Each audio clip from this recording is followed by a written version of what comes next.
That way it's ready when we are. Looks like it's ready now. Yeah, there we go.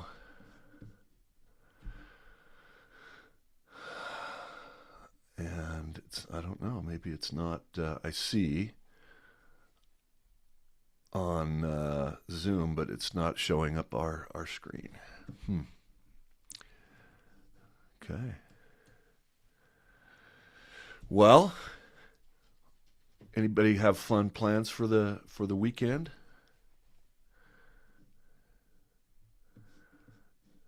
My husband Oh, is it is. actually playing a gig at a retirement community for some Alzheimer's patients, which is kind of cool through a charity thing one of his friends is doing. So we're going to go to that, which will be fun. Oh, where's that? It's a senior center in Murray or Midvale. Oh, I should nice. know better, but yes. You should Nice. know better. So Meaningful. that's my excitement. Yeah, it is. It's live on LinkedIn now. It's working, which is fabulous. So hopefully we'll have welcome for those of you who are joining us, and that's Ben Howell, Lowell. Am I saying that right? Lowell and Frank. Thank you for joining us. Irene, hello, welcome. Glad you are here this afternoon or this morning, wherever you're coming from. And if you will, in the chat, let's make sure that's working. Tell us where you're coming from today. Oh, I see a thumbs up. Hopefully the chat is enabled, so test that out. I'd love to see if it is. Will you let us know? If it isn't, go into the questions. And but chat should be enabled. If you're listening, There oh, we go. Munich, there we go. Yep. Hey, Benhau, wonderful. Willkommen. Du kommst aus München und Düsseldorf. Das ist ausgezeichnet. Next time you can deliver in German. Ja, ich will auf Deutsch sprechen. Amelia, welcome. Where Beijing.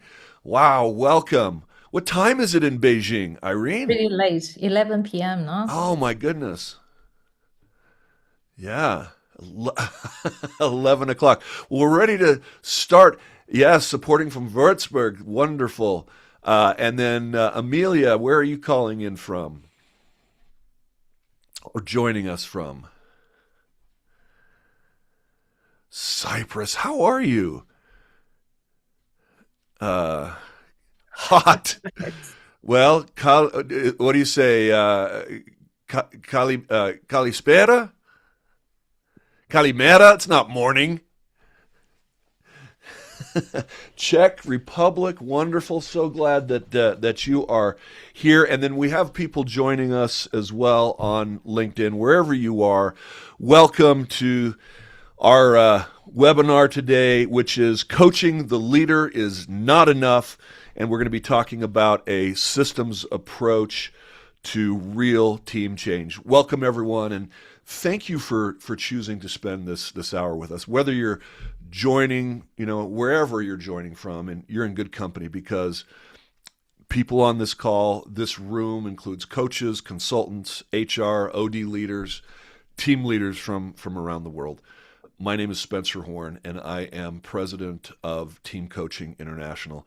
And I am joined by two remarkable colleagues, my co-host Jane Zhang, founder of TalentInsights and TCI strategic partner across Europe and Asia. And Jane has led team coaching engagements inside some of the world's most complex organizations across dozens of cultures, which means Jane talks about what breaks a team system and what heals it. And she's just not theorizing. She's seen it fail and recover firsthand. So what she shares today, you can trust with your most complex client. Jane, welcome. Glad that you're here with us.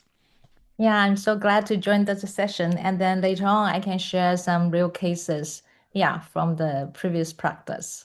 Wonderful. I'm so glad about that. And we have a special guest today with us, my friend Kelly Bardzell. Kelly, welcome. She's a sales expert who recently completed her certification as a team performance coach.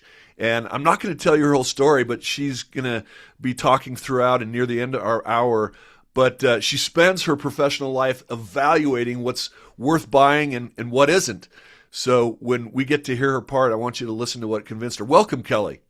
Awesome. Thanks so much for having me, and pretty stoked to have this to add to my sales bucket. Well, I can't wait to hear some stories of success. Well, let's start off by taking a live poll, and I'm going to share my screen here. And what I'd love for you to do is, if you can take your phone, take a picture of that QR code. This is a live interactive poll. We'd just like to know a little bit about what you do for a profession. Are you a coach primarily? Do you coach teams but want a structured methodology for doing that? You're in HR or OD or learning and development, and you work with team development, or you are exploring team coaching for the first time.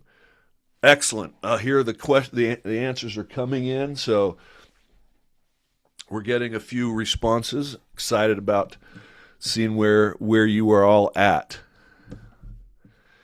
Few more coming in. We'll wait as you are scanning that. I know we have a few more people.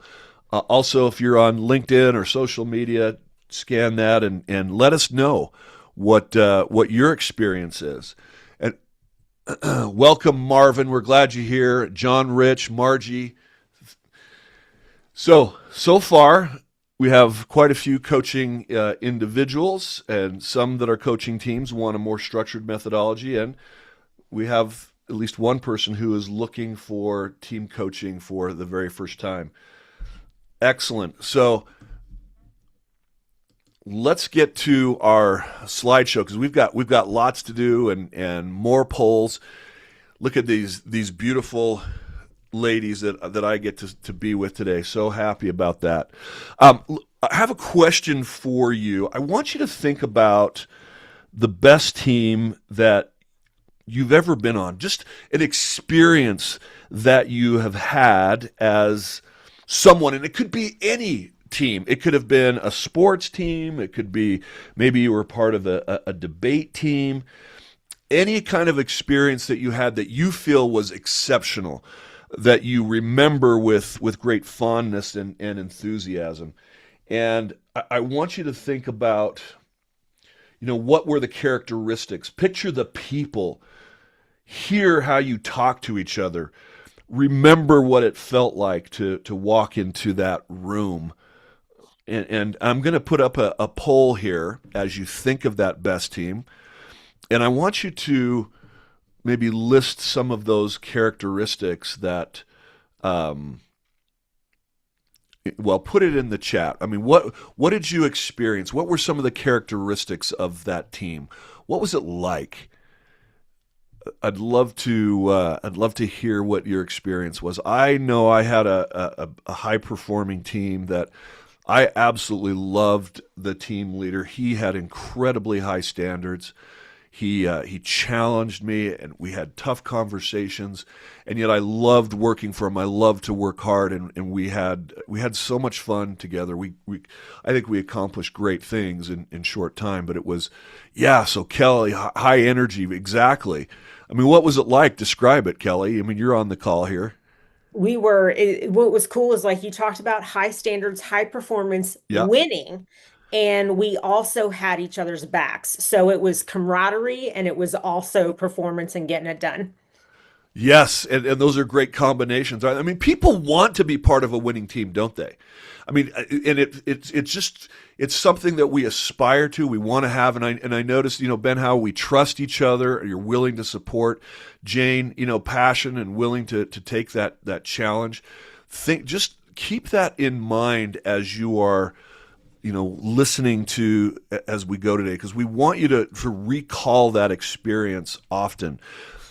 Because unfortunately, if I were to ask you how many of you have been on a team that was more challenging, more frustrating, you would probably have a lot of stories to share with me. And that's That's unfortunate. And I have some data around that I want to share with you, that this is not uncommon. As a matter of fact, in the 20 years TCI has been measuring team dynamics, we have found that only 10% of teams are high performing.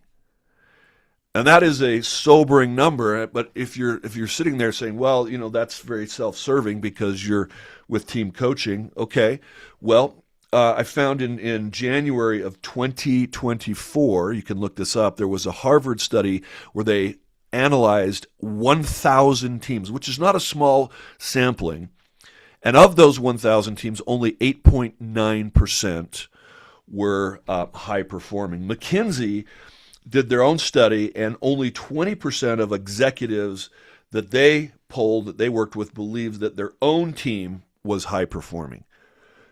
And then lastly, I had the opportunity to talk with the chief psychologist for Qualtrics, which is a company that measures data in companies all over the world.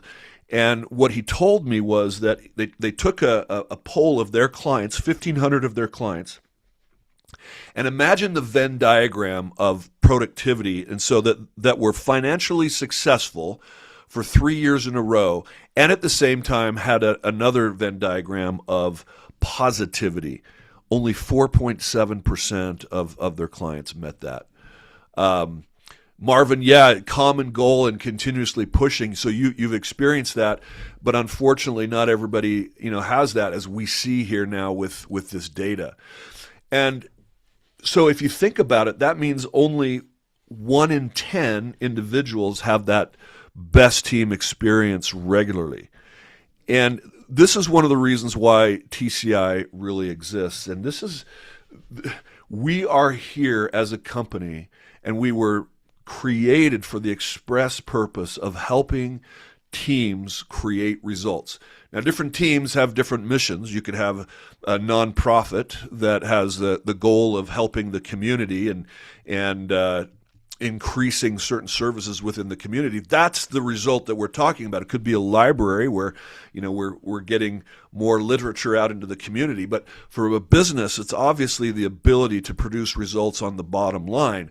Whatever your business or government agency, our focus is to help you to create those results. And that is what we've done for the last 20 years. And we have over 20,000 real team cases that we have measured and worked with. We have coaches that we have certified in 45 countries in 22 different languages. And we have done thousands of diagnostic reports to measure where these teams are.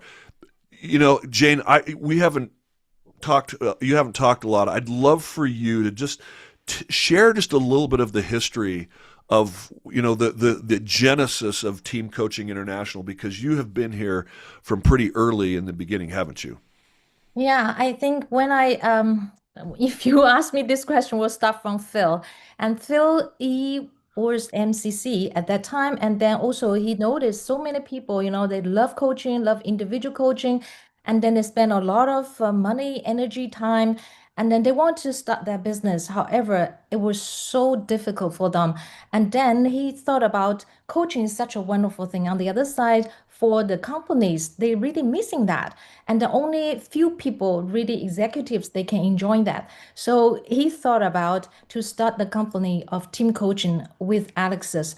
So, and then for his mindset, he think about how we can really create this as a business instead of just a hobby, because many people, they learn this and end up, they resign but they cannot start the coaching business. They're just using training or consultation to cultivate this kind of hobby, So this is pretty sad. So I think I'm putting this up because coactive coaching, if you're familiar with that, CTI has been around for a long time, and Phil actually helped co-author their manual. And so he was very involved as a master coach in the coactive coaching methodology. And he and our founder, Alexis Phillips, really took that to the next level with this whole idea of applying coaching to teams. And we're going to talk a lot about that as we go. But before I go, I shared with you some of the problems that exist in teams. I'd love to hear from you. I have another poll. I want you to share what problems you have seen with teams. Okay, so again, take your phone. Oh, good. Some of you already got a head start on this. Is great. What patterns do you recognize that there are trust issues that persist even after team building efforts? Accountability problems that didn't improve despite clear expectations, or maybe a leader who was coached by an executive coach, but then the team culture kind of destroyed that. And you can answer more than one here. So take your phone, take a picture of this, and a conflict. Maybe you had a conflict that went underground rather than getting resolved. Maybe you had a workshop that came in to address the team needs, but that only lasted for a short time. So here are your options. If you're watching this, please take out your phone and interact. I'd love to just hear from a few of you on your perspective on which patterns you recognize. These are the ones that we have seen over and over again. While they're doing that, Spencer, I think it's also interesting you were talking about the 10% of Yes. teams that think they're good and 20% of executives think they're good. I think Yes. that's interesting with that number being double with the executives, because I think what can happen is sometimes that same team that was amazing can go through the loops and the ups and downs of like, hey, it was a great team at one time and another time it completely dropped. So that was an interesting stat. Yes, and you bring up a great point, Kelly. In some cases, we actually have the team leader take an assessment by themselves, and then we have the entire team do it. And sometimes the leader is disconnected and think the team is doing better than the team members actually do. And so sometimes you have this difference. But when we take a diagnostic, it is the complete perspective of the whole team, including the team leader. So you can either have people, it's the average of those or high perceptions and low at the same time. So that's a great point, Kelly. I really appreciate that perspective. So 100% of you have seen trust issues persist. The next one is the accountability problems. And, that is really an issue with a lot of teams. And then how do you deal with that, especially in today's environment where it seems so difficult to have tough conversations with people? Really appreciate your participation in this. So keep that up. All right, we've got more here to talk about. So, Jane, there's some questions that may come. I want to ask you a few things before we move on. There may be some misunderstandings about what team coaching actually is. There is this myth that teams are really team problems are really leadership problems. Yeah. And while you're talking about that, I'm going to put up a poll. Yeah. Maybe things about change someone and things will change. The team will change. Exactly. So, what do you think, audience? Are team problems really leadership problems? Truth or myth? Let's hear what you have to say. Pull out your phone, participate. We know there's a few of you. And again, if you're on LinkedIn or Facebook or on YouTube Live, you can participate with this as well. No one wants to get it wrong. Oh, interesting. Truth. Yeah. Most people are saying that this is true. Thank you for the thumbs up. Come on, folks. There we go. We have somebody that thinks it's a myth. Dissent. Well, I love the dissent. So which is it, Jane? Thank you for this read. Yeah, so during team coach, we found out actually this is really something, the team always think, yeah, we have problem. Then we change some individuals, change the leader, and things will change. However, team is a living system. So they have their belief, their patterns, and then sometimes if you join their meeting, you already know, what's the unspoken rules. If you change some of the individuals, the team, like a system, they still working together, just like a human being, have head and arms. But if you just change the part, the system sort of still working. Yeah. So But this is a myth then. yes, definitely is a myth. Yeah. But then sometimes the head of the organization, works a little bit more, for the team, just like the head of the human being. Yeah. The body. All right. Next one. Myth, truth or myth? Better communication training solves everything. Please vote. What do you think, audience? Better communication training solves, not saves, solves everything. Myth is one. We got, yeah. Okay. We got one optimistic individual.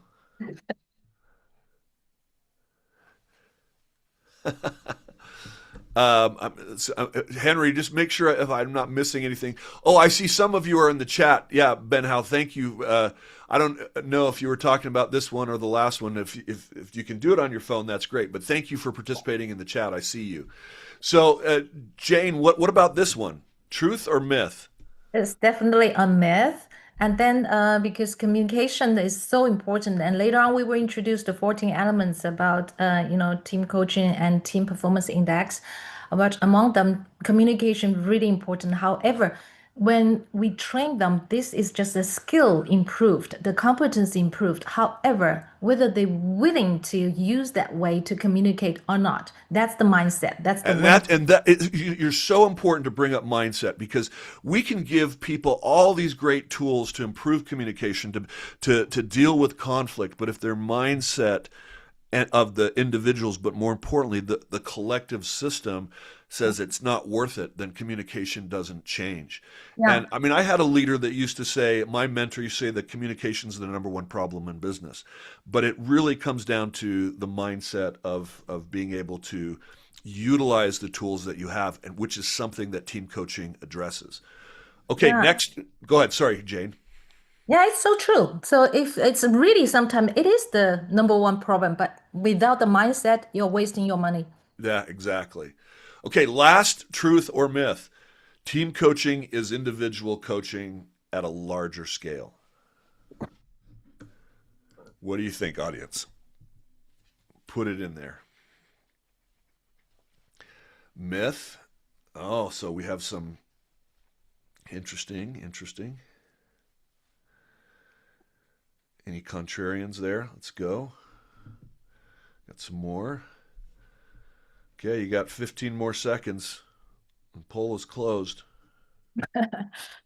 I think this time, yeah, all the participants they got it. This is a myth, definitely. And then sometime when we see not trained team coach go to a team, they will train. How do you think, Spencer? How do you think, Kelly? How do you think it's really like use one-on-one coaching and coach the group? Or they think a group people sit together, this is a team coaching. But in fact, we will see if 10 people or 9 people there have all different beliefs, different values. So this is we really need to see the system, what's going on in the system. Yeah. Absolutely. So I would love for you to take that a little bit further. What is that? I think people struggle with this. I did. It took me a long time to understand this idea of systemic coaching. Okay, and we're not talking about a coaching system. We're talking about coaching a system. The system is the client, not the individuals, not the CEO, the system. And that itself is a different mindset from most coaching. Can you talk more about that and explain that? Yeah, so sometime, some of the team coach will say there's just few topics. You just use these few topics and then coach the team. It will work. But however, from TCI point of view, it doesn't work because team is a living system, means every day, every second they're changing. So it could be there's even rumor in the market, it can change the whole atmosphere. Or if there's a leader change, or if there is a new strategist coming, or the competitor have something happening. So all these things, like the news, the tax, or whatever, all these things will impact this team. So we believe team is a living system. Then every second, every moment, we listen, we observe what's going on with this team, and not just an individual part, but as a whole team. We call them like a body, like I used a metaphor, like a human being. So the arms, the legs, they work together. And one part, if they get hurt, it will impact the whole, this is the system we call. And a lot of times these systems, it's really a microcosm of our instinct to survive and to form collective rules. Like nobody wrote down that, you don't say certain things or you'll get punished, or you do certain things, you get rewards. Those are just systemic conditions and behavior. Margie says, plus each team has its own set of unwritten contracts that they behave. That's exactly what we're talking about, Margie. Yes. Yeah. And so it's like, and what's so interesting as the system wants to survive, it will, just like any living system, right? It has its own defense mechanisms, and if it's good or bad, it wants to persist, right? Exactly. And sometimes we think, okay, you have VMV, vision, mission, value, you stick here and stick there, you introduce in your orientation training, you think it works, but it doesn't work. People really observe what's going on. They take the rule is unspoken rule, exactly like Maggie mentioned. Yeah. Yeah. And so when we're coaching, we're coaching the entire team. We're not calling out individuals, and we're creating an awareness that we're revealing the system. Let's call it its systemness to each other, to itself. And I think that's really, really important. So again, the client is the team. And it's so powerful because, and we're going to talk about the consequences of not coaching this way, coaching just individuals.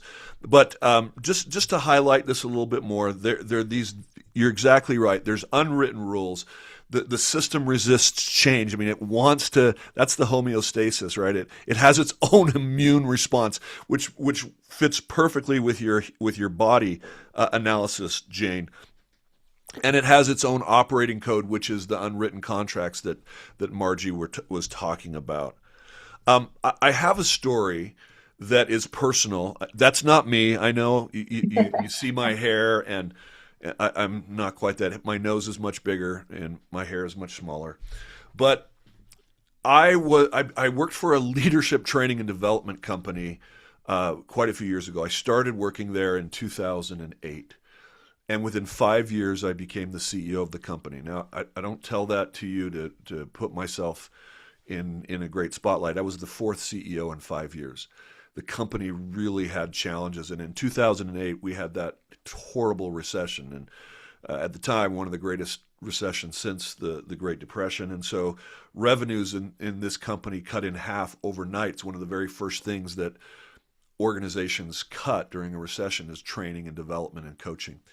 And so we were struggling, and I had a plan. I knew that I had a system that had worked. I had worked it myself. I had bucked the system. The system didn't change, but I did. And so I thought all I have to do is teach all those people on my sales team and the coaches how we can change and grow and get out of this and have the success. And I worked so hard. I stressed day and night, and I found out later I failed. And I ended up leaving that company. They fired me in July 31st of 2015. And my wife told me, she said, I've been praying for you to leave. I knew you wouldn't quit. I have been praying for something to happen that you would leave. But I failed because I did not address the system. Now, here's the interesting part. The system was fighting me and resisted my directions and my ideas and my strategies and all my individual coaching and attention individually. I did not address the system. And just a couple of months ago on my podcast, I have a teamwork podcast. I found that the company had hired somebody for her expertise, a thought leader, to come in and change. This was just in the last year or so. And she quit after a month. And I asked her what happened? What were the conditions on the team? She described the exact same team that I left 11 years earlier. The system persists and is still struggling and limping along, but it just won't die because nobody has ever addressed that system. Any thoughts, Kelly or Jane, about that? That's my personal story, and that is, I've seen that happen again and again. What about you? Well, I think it's also like you mentioned the system hadn't changed, but the people had, right? There weren't Yeah. the Oh, there same were many new people. people that had come and gone since that 11 years. Absolutely. Mm, yeah, we actually during our team coaching, we noticed like sometime HR head or the CEO talked to us. It's like, yeah, we did this, we changed this person, we changed that, and also we engaged consultant to tell us what to do. We have great strategies, but sometimes the things not working is that we haven't spent the time to see where are we now. Right. We want to double the sales, we want to break even, we want to change this and that. But the team didn't spend time to see where are we now, means like there is a 10 or 14 people. It's like driving the car and everyone input a different location to start, but they expect to arrive at the same time. It doesn't work. And this is what we call system. People need to know where are you, where is the team, where are the struggles, where are the concern? Are we ready for the strategy? All the things are not considered. But then the left brain think we need to double, we need to break even. So the team doesn't work in that way. And then the That's team Jane, leader will be very hard. Yeah, I sorry. think Go you're no, no, no, I'm sorry to interrupt. I think your GPS analogy is brilliant. And so it's like the whole thing of like, okay, we're going here, we're going here. And then not only are we starting in different places, but we're not allowed to acknowledge that we're starting in different places. And so we're all saying, oh, no, we're going to turn left here, we're going to go right here, we're going to go this speed limit, we're going to do what we're going to do. But it's not allowed to talk about, well, actually, some people are here, some people are here, and some people are here. Yeah, and some people, sometimes the allowing, the permission is like, I even don't know where are the other people. I worried, like, for example, I'm not encouraged, I'm not so passionate to move, but then I dare not to speak up because the vulnerability is not allowed in this team. So a lot of truths kind of being covered, and then it doesn't work. So people pretend is all also the relationship is not really a trust relationship. That's why previous the people vote to trust is 100%, right? You agree? exactly. Yeah, yeah, yeah. Mm. So, that leads us, because of the problems that we're describing, that leads us to why this team coaching in the coaching industry has become the fastest growing specialization. Alexis 20 years ago came up with the team diagnostic to measure where the team is at. We'll talk about that in a second. Phil Sandahl partnered with her, and together, Alexis actually went on to co-found the ICF, the International Coaching Federation's team and work group coaching special interest group. We really helped the ICF identify what are the coaching competencies that are necessary for this industry that has now grown in 20 years to like I say, the fastest growing segment of coaching. So we have this ICF recognized growth. We have organizations that are demanding change, and most of it is not working because it doesn't address mindset and it doesn't give them a measurable methodology. And some that exist out there are too complicated. Teams are having to implement change on top of everything else that they do. And so the system and the methodology that Phil and Alexis have created has just been so perfect. We'll talk just briefly about that here in a second, but 90% of teams need this.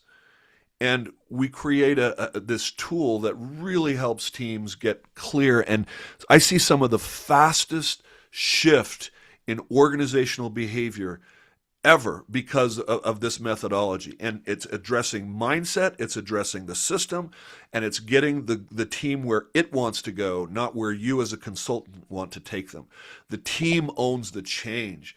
But this is why this is so exciting and why I'm so proud to be a part of this. Part of the model, Jane, that they developed was based on two elements, right? Productivity, really the ability to get the job done, which we were talking about. That's goals, strategies, accountability, these 7 elements that we're measuring, alignment, decision-making, proactivity, all of these things. And then we have this idea of positivity. Why is this so important? Why positivity? That sounds kind of, there's a word in English, we call it Pollyanna-ish, right? I mean, it seems so kind of aspirational. Would you answer that, Jane and Kelly? And I've got a couple comments I want to follow up on. Yeah, I think with positivity is like we talk about culture, such a big thing now. And while it's the reason it can get soft is because everybody thinks it means, oh, we're all having a good time and we're all getting along and everyone's just happy and rah, rah, rah and partying together. But the truth is, it's about how do we, oh, actually, I'll let that go because you No, got me no, fried there. say what you're Oh, saying, okay. Kelly. You're right on track. Right. Perfect. The point is that it's not about being happy. It's about, do we trust each other? Do we have relationships where we can tell each other what we need to in order to grow, but in a constructive way that doesn't cause people to shrink back? Are we hearing everything from everyone? And actually, are we growing in the same direction? That's what positivity is. It isn't about rah rah, let's make sure everyone gets a participation trophy, which unfortunately, sometimes companies have turned it into that. Yeah. I And if love you, that. Yeah. Jane, what are your thoughts? I love Kelly's version, and it's really good. I mean, what she said, and then also it's about engagement. And most of the company, they don't care about this part. Only when the department heads they receive a bad score about the employee engagement survey is really low, then they start to look at, oh, okay, what's wrong here? But they don't treat this as one success foundation for their team. You know, to illustrate this, I have my mentor that I was talking about, and I talk about this in my keynotes. At one point, he sat me down, ladies, and he said, Spencer, you're not the leader that this team needs. That's a pretty hard conversation to have, right? I was one of the directors of the company. He says, I'm going to give you 6 months to figure it out. And at the end of those 6 months, he promoted me. But as I think about it, think about why his comments didn't crush me and cause me to quit and get defensive is because he had put in the effort to connect with me, to build a relationship with me, to invest in me that I knew he cared. So the reason his correction worked is because of the connection and the engagement, because of the positivity. That enabled me to then go and be more engaged, more effective, more productive. But so often leaders go right to the correction and skip the connection. You can't have productivity without the positivity. It's not sustainable. Yeah. Exactly. You know, the matter from not sure is 54 here is sometimes we give feedback. What you said is like really the leader gave feedback and very Yeah. constructive feedback, and then you take it and you grow, you improve yourself.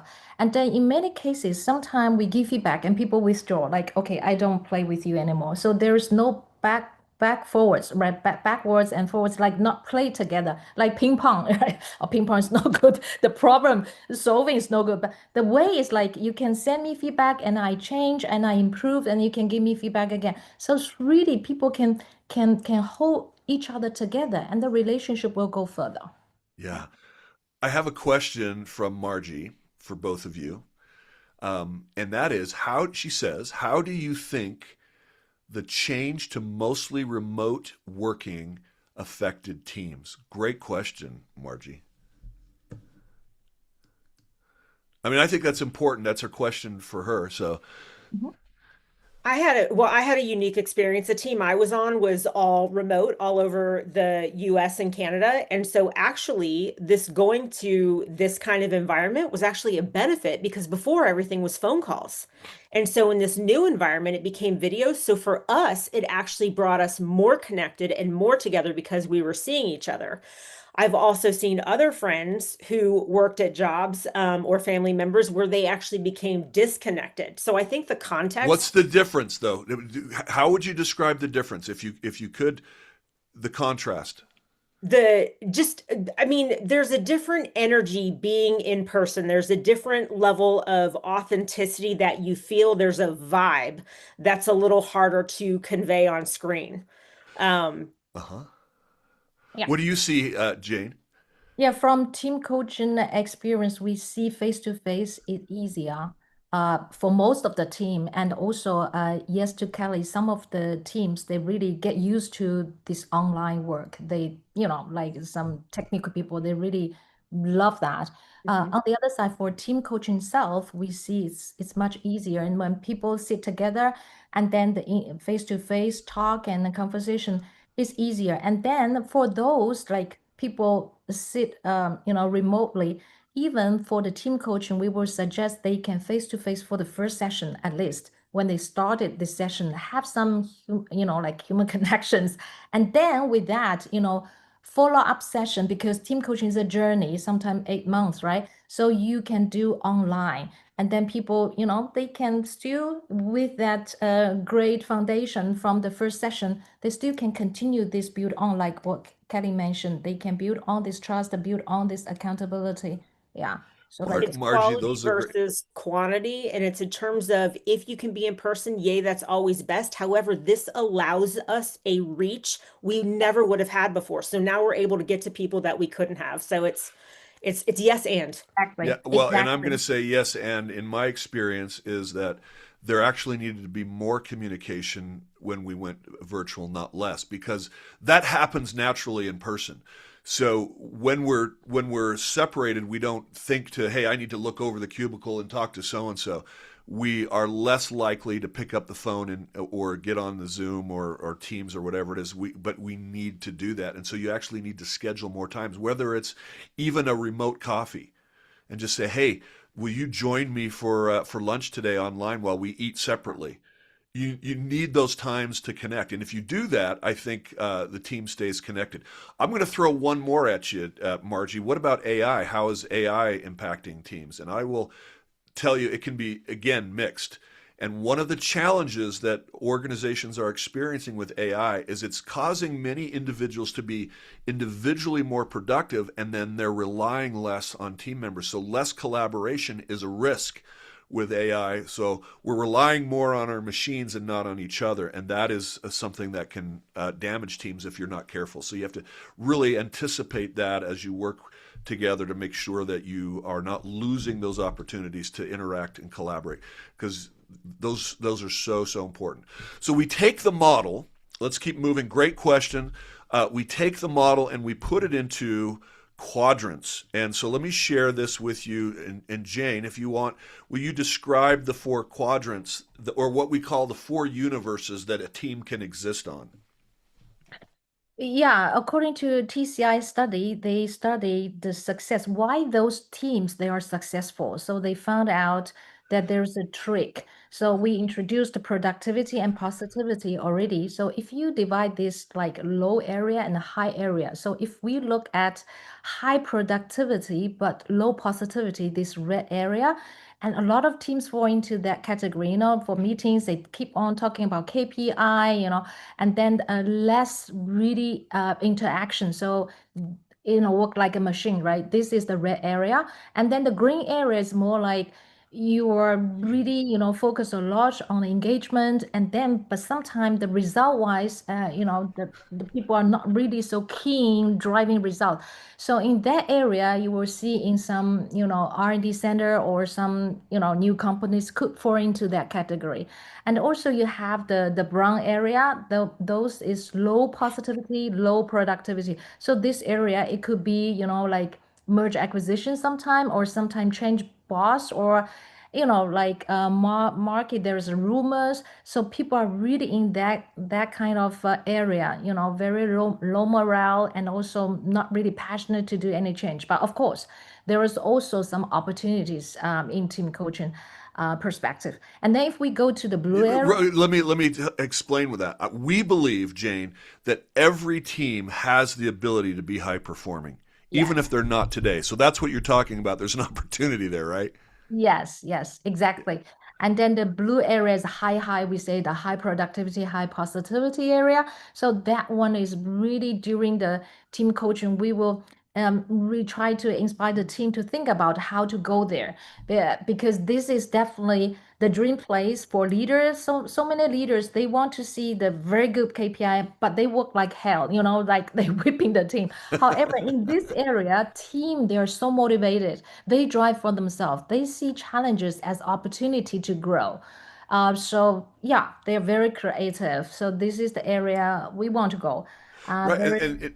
Which one of these? I mean, really, only the blue is sustainable, right? Yes, exactly. And this is a good question. At the same time, like we say, team is a living system. So Yeah. they can slip from the different, from the blue area, slip into the other area easily. When there is Yeah. some rumor, some news, some whatever, we see that happen a lot of teams. Yeah. So teams are living system. Margie, I see your question. I'm gonna maybe wait a little bit later to answer that. But this is what a maybe a normal team would look like. There's a range of productivity on the low end and the high end. In some areas, you may be doing well. In other areas, you may struggle. And the same with positivity. In some areas, we may be communicating well, but we may struggle with conflict, right? And so you may have part of your team in the high productivity, high positivity area, and then so teams begin to settle for less than great results. So I have a question for you that are listening. Most teams have an area or a quadrant that they are currently in. Maybe it is the blue, but maybe mostly in the red. You feel like maybe you're in the brown and you're depressed, or maybe you're having fun but not achieving results in the green. I would love for you, please. We have a next poll question. Those of you who are on the call, what team or which team culture represents you? Basically, let's see if we can, which team area are you in? Oh man, I got to have the right question up. Here we go. Which climate best describes a team that you're working on right now? High productivity, low positivity. Green, high positivity, low productivity. Beige, low, low. Blue, high, high. I'd love to, and hopefully we have some blue, but take out your phone, answer the question. And Spencer, how do they answer it if their team has moved through? Like I know a team I was on literally moved through all four. You may be able to respond to more than one. Okay. I think I may have set it up that way, and if I didn't, I'll change it. Put it in the chat if it's not working for you to put more. If you want to put it in, okay, interesting. 67% are high productivity, low positivity. Now we have same high positivity, low. And that can be frustrating to be on it, where people enjoy each other, but you feel like there's so much that you're not accomplishing that you could. Nobody's willing to rock the boat. We're not challenging each other, and it just, you want to be where you're winning, and that's ultimately and positive, and it's a magical combination. So thank you for those responses. You got 15 more seconds to respond. I would love to get your responses in there. Interesting. So the winner is high productivity, low positivity. And that turns to burnout, doesn't it? So if you're on a team that needs work, you're not one of the high performing teams, and you want to go through a team coaching process, Jane, could you describe that process? Let me put up the journey that we go on when we work with a Yeah. client. Um, So I've at got a, very beginning, we will try to understand what's the business challenges or business requests. For example, sometimes not necessary, there is painful point for the business, but could be they want to move from good to great. So yeah, that we call discovery session. So the discovery time. So that will include we will interview the leaders, and then also we will try to understand what's their expectation. And then very important topic is who are the team. So sometimes it's not just, team leaders will say, Kelly, please help me to coach this team. They have problem. Help me to fix this team, right? So, but the team including the leader, yeah. And then with that one, we will send them the assessment. Just now we explained like, productivity and positivity all together 14 elements. And then they will have like 20 minutes assessment, and then they will see a snapshot like where they are. But we won't just provide assessment immediately to the team. Instead, we will hold the team together to start the team coaching session that we call the review session. So we will prepare them, move a little bit from me to we. Like if we just imagine we give them the result immediately, people will say, yeah, we know this team had problem. But instead of me, I to change, I would say, hey, Spencer, you need to change, or Kelly, you need to change. So finger point each other, right? We actually have an exercise to do exactly what you're talking about. How do we shift Okay. from me to Yeah, we? And it's really exactly. important that you're bringing that up. Exactly. So instead of doing that, we will spend time to really help the team prepare them to move from the me to we, and Yeah. then that kind of mindset, and then we start to look at the result. In that sense, they can easily to reflect what's here, where are we now, and where we want to go. So that's will lead the follow-up session, so action plan and ongoing coaching. So normally it will last like 8 to 10 months, sometimes shorter, 6 months at least, and then will involve like 6 times or even 7 times intervene in between. And as you talked about the diagnostic, here are some of the data points that we provide. We're just going to show a few of what those might look like. And what does this do is we're a team to see where we are on those quadrants, because we talk about them in the reveal process that you explained, but not just talk about them. They actually experience this. And that's a very important thing when it comes to changing beliefs. Remember, we can't just teach a system and a process. We have to shift belief. And so we actually have this psychosomatic experience where people experience the four universes. What is it like to be in a highly productive low positive? And we not only do we talk about it, we feel it, we do an activity that we would do in that, and then we shift to the green. What's it like to be in this high positivity? And so they know it.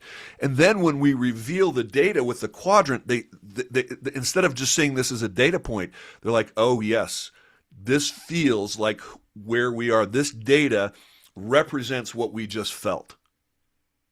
Yeah, that's so important, Spencer. You mentioned instead of like left brain thinking, oh, where's the report? We read the report, but we will prepare them, use the body to embody, like they feel the energy, they feel Exactly. here. That's so important. Yeah. But then we're able to look at each area, 14 elements, 7 elements of positivity. Excuse me.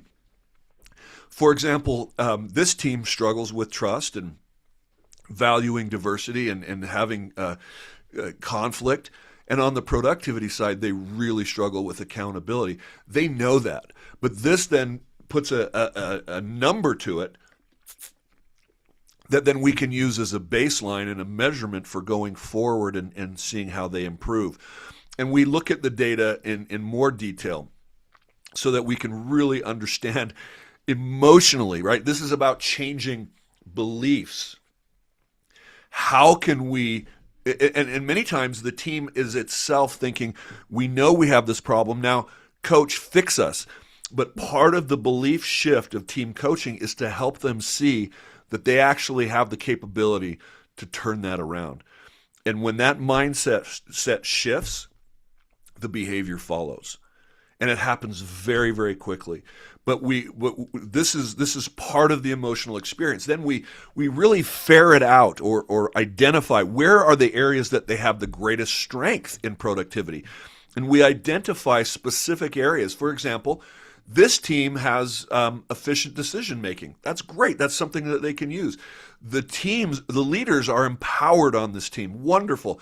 But on the low end, this team makes excuses when the job doesn't get done. So we know some very specific areas to work on with these assessments. So these are examples of things that we're measuring in the tool. And Kelly, you certified fairly recently.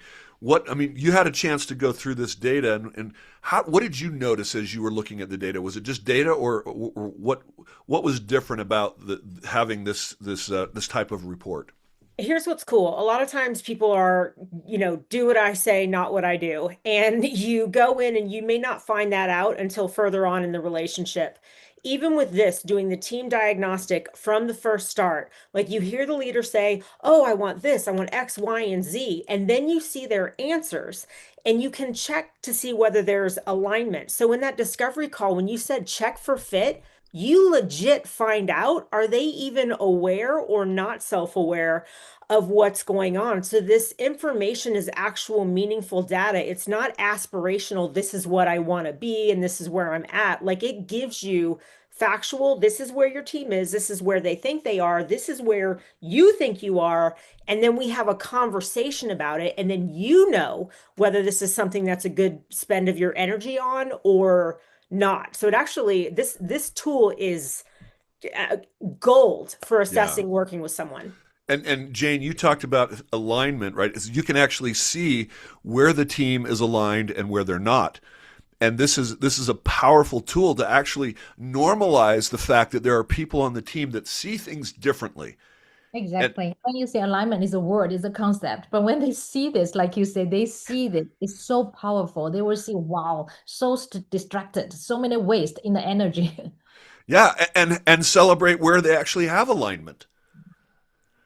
So you, Jane, we're kind of wrapping up here. You have been a team coach for many years now, and you've had the chance to work with so many teams, major organizations that people would recognize. Would you share a little bit about a case study of how you use this to really impact one of your clients?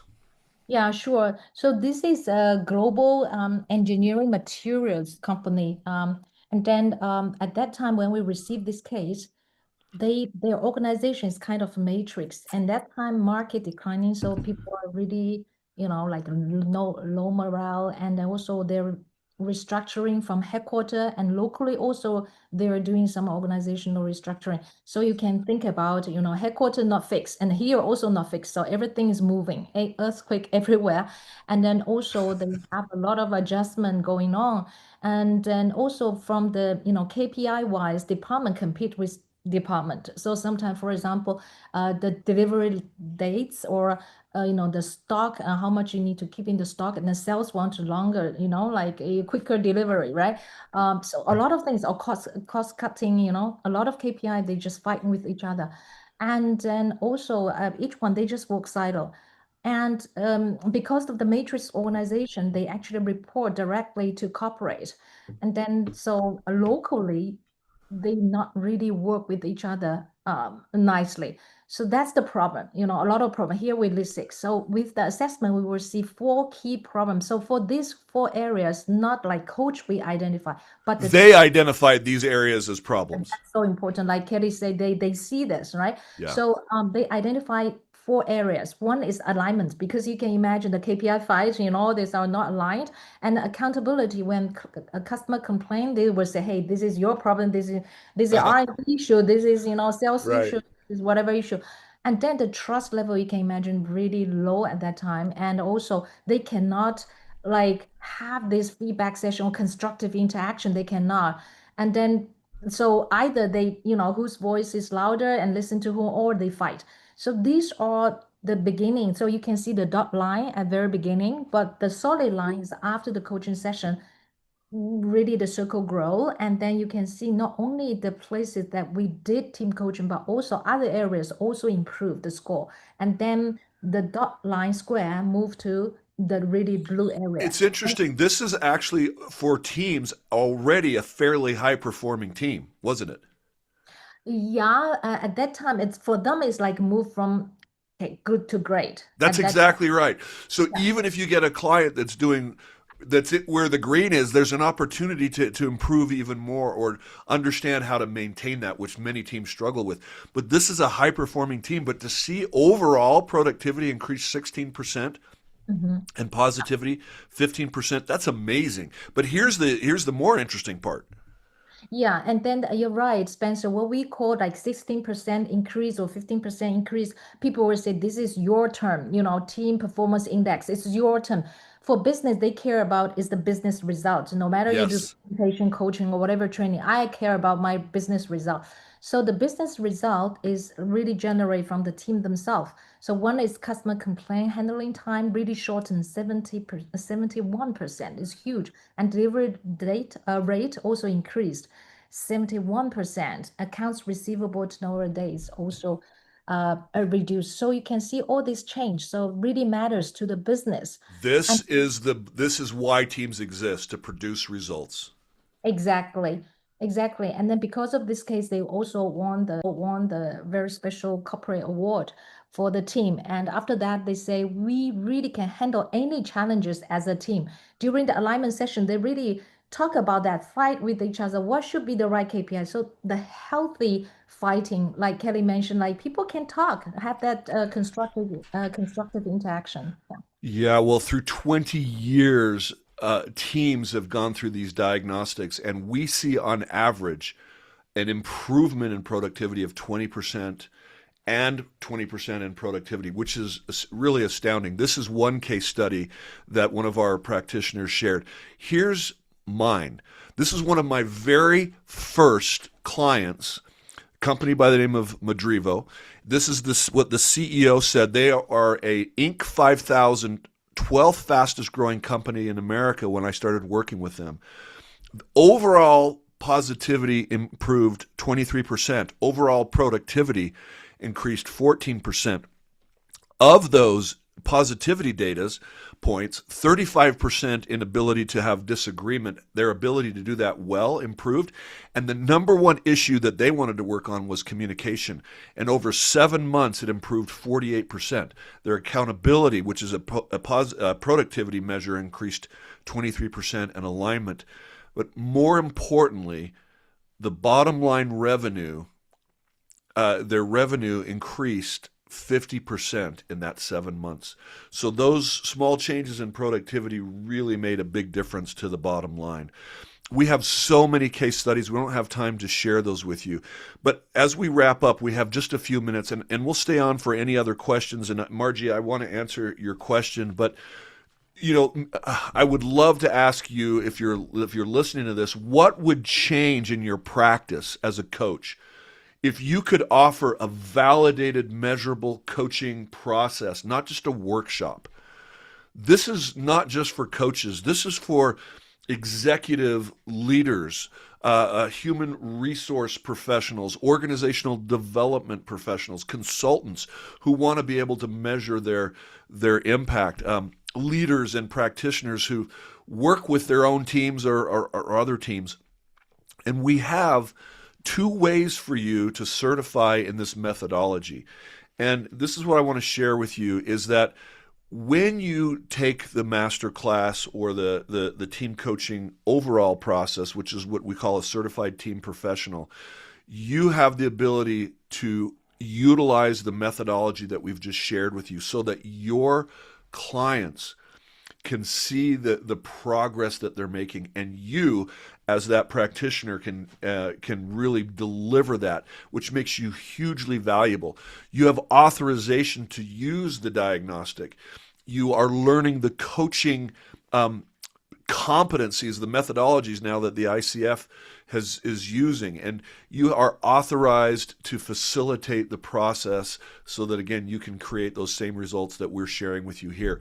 On top of that, if you are ICF certified, you get continuing education credits for these when you take our class. And we have 2 upcoming options for you. We have a live class, which is amazing, which is going to be in Amsterdam, September 22nd through 26th. And this is, Jane, can you just share a little bit about this? I know we've got like 2 minutes left. I want to make sure that we go fast. Right. So for the first 3 days master course, and then the 4th day, we will send you to the real client. We don't do role play, we do real play. So the client's already pre-interviewed and prepared TDA, and then you can go there for you just practice. Unbelievable practice. So instead of just role playing, you're going to actually role play with a real client with master coaches there to back you up. Exactly. And the last day we'll come back and then we'll give each other feedback. So that's a wonderful class. And if you're not able to make the in-person in Amsterdam, we have a virtual cohort option for you that starts the exact same day. But that's done 2 days a week, 4 hours a session, over 6 weeks. So September 22nd to October 7th. I guess that's not 6 weeks, but it's 6 sessions of 4 hours each. And so you can do that virtually and the timing works if you're in Europe or North America for that one.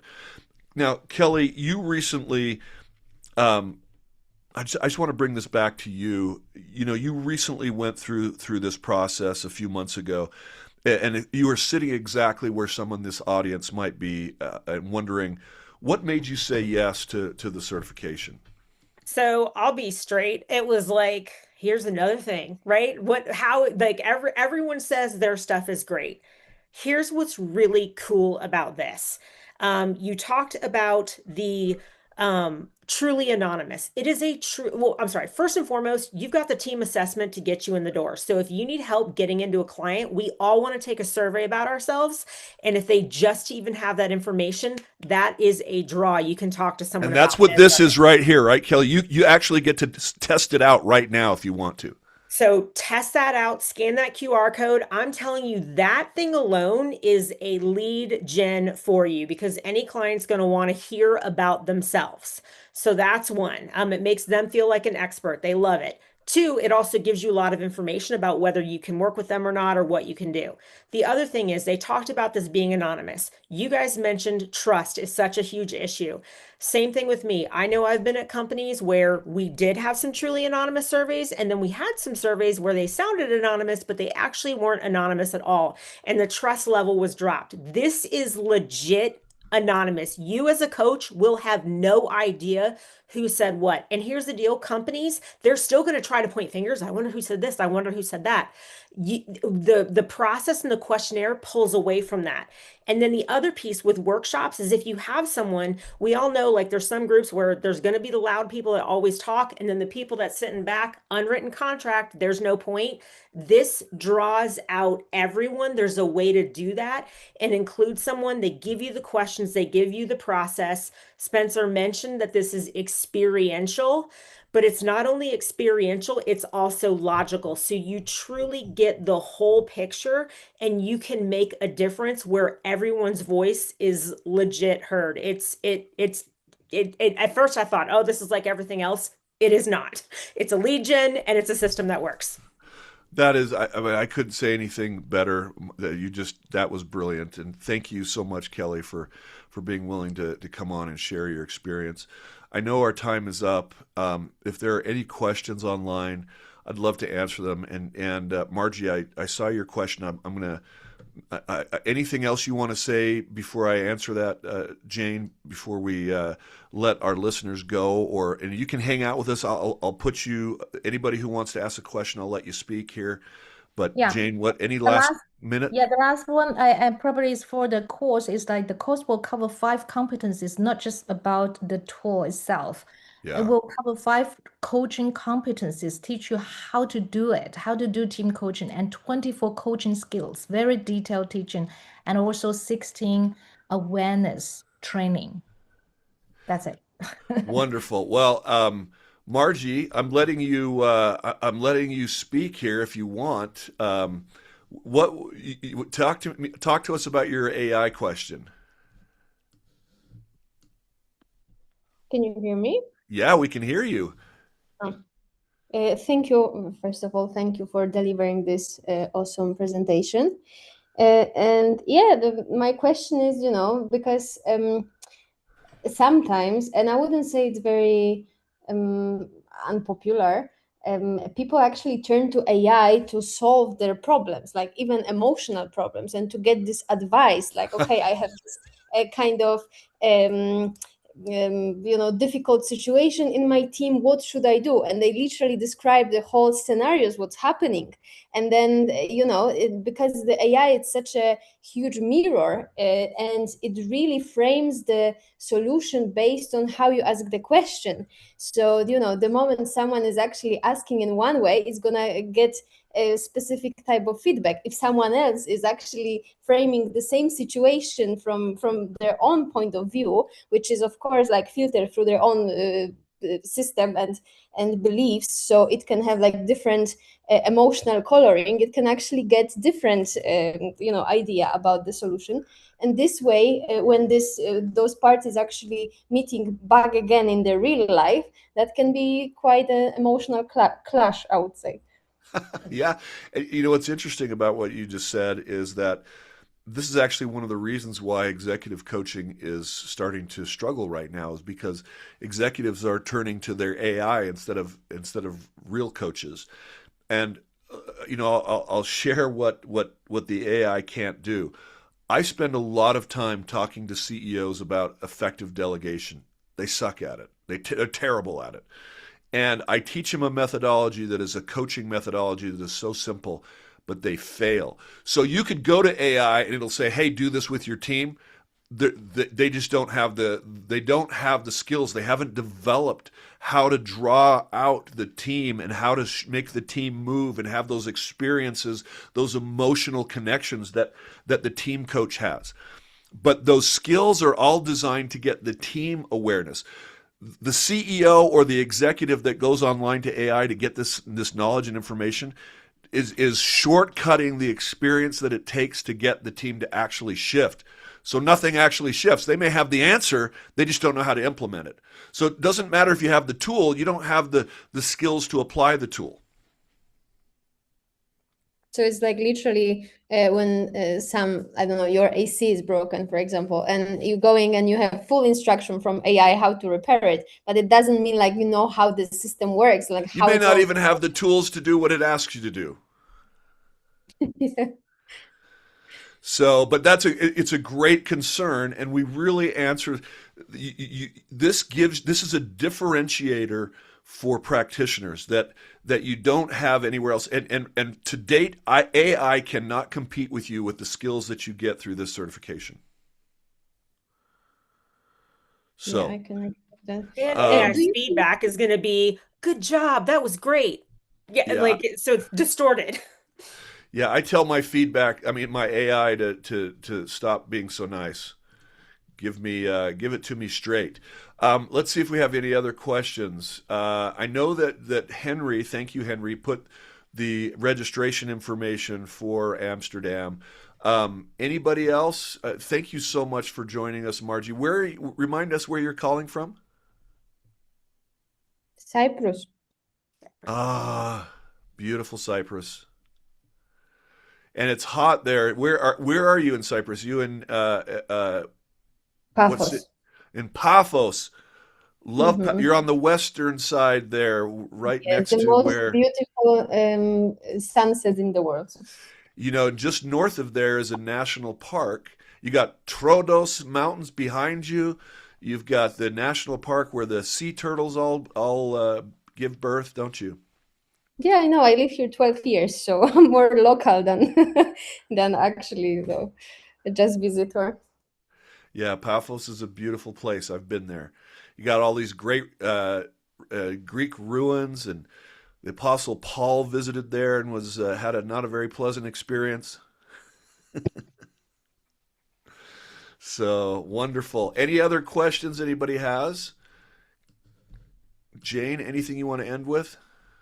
I think great. If anyone have any specific questions, we'll stay online for a while. But otherwise, thank you very much for your time and your interest in team coaching.